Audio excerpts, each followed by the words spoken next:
Many people become Christians just to become rich. I've never in my life prayed for money because it's a waste of time. You don't pray for money.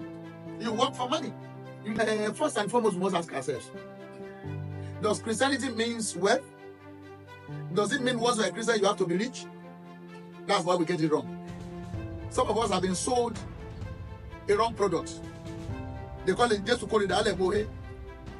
And then most people get disappointed when they don't get what they expected.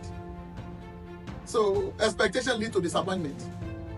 And that's the problem we are struggling with in Christianity.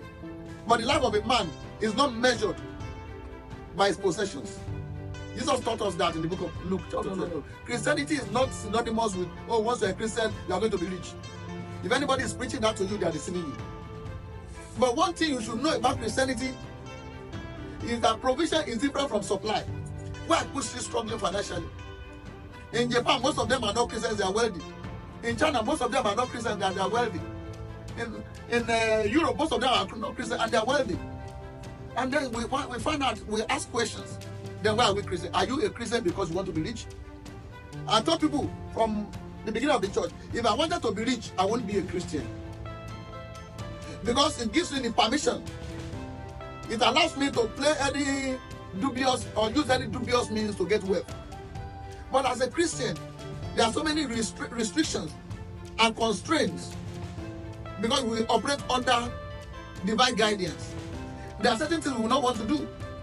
We will not want to make others cry to enrich ourselves. But if you are in the world, you are free to do anything. You are free to do.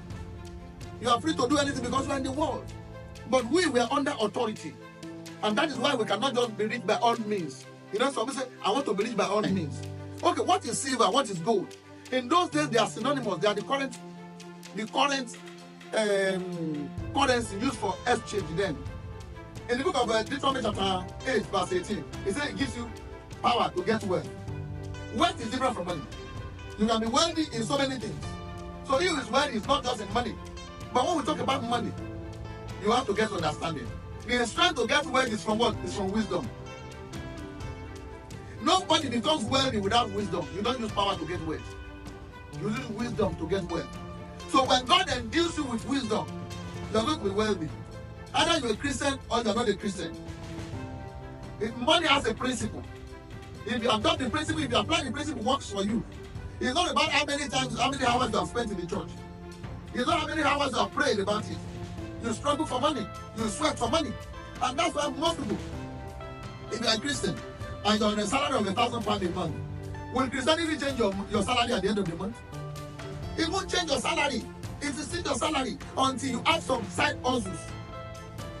Instead, I will bless the works of your hands. And the young man says, and the third verse is that we are willing. Okay, don't you shuffle. So whatever prayer you pray, when you are working under somebody, if you work for that person, not for you. But when you have your own business, it now blesses the works of your own hands.